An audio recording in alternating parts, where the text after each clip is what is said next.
দেশের 4 অঞ্চলে ঝড় বৃষ্টির পূর্বাভাস দিয়েছে আবহাওয়া অফিস। শুক্রবার দুপুর 1টা পর্যন্ত দেশের অভ্যন্তরীণ নদীবন্দরগুলোর জন্য দেওয়া পূর্বাভাসে এ তথ্য জানানো হয়। এতে বলা হয়েছে ময়মনসিংহ, সিলেট, চট্টগ্রাম এবং কক্সবাজার অঞ্চলসমূহের উপর দিয়ে পশ্চিম উত্তর পশ্চিম দিক থেকে ঘন্টায় 45 থেকে 60 কিলোমিটার বেগে অস্থায়ীভাবে দমকা ঝড়ো হাওয়া সহ বজ্রবৃষ্টি হতে পারে।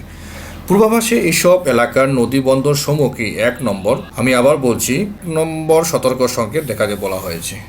এদিকে ঢাকা ও এর পার্শ্ববর্তী এলাকার জন্য দেওয়া 6 ঘন্টার পূর্বাভাসে জানানো হয়েছে আজ ঢাকার আকাশে অস্থায়ীভাবে আংশিক মেঘলা থাকতে পারে বলে জানিয়েছে আবহাওয়া অধিদপ্তর। সে সঙ্গে দিনের তাপমাত্রা হালকা হ্রাস পেতে পারে। পূর্বাভাসে বলা হয় ঢাকার আকাশ অস্থায়ীভাবে আংশিক মেঘলা থাকতে পারে। এ সময় আবহাওয়া শুষ্ক থাকতে পারে।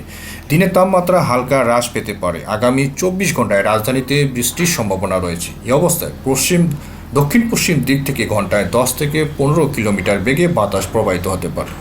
এদিকে সকাল 6টায় ঢাকায় তাপমাত্রা রেকর্ড করা হয়েছে 23.80 ডিগ্রি সেলসিয়াস। এ সময় বাতাসের আর্দ্রতার পরিমাণ ছিল 76%। গতকালের সর্বোচ্চ তাপমাত্রা ছিল 35.80 ডিগ্রি সেলসিয়াস। এদিন সারা দেশের পূর্বাভাসে বলা হয়েছে রংপুর, রাজশাহী, ময়মনসিংহ 2-1 জায়গায় অস্থায়ীভাবে দমকা হাওয়া সহ বজ্র বৃষ্টি হতে পারে। এছাড়াও দেশের অন্যত্র অস্থায়ীভাবে আংশিক মেঘলা আকাশ থাকতে পারে।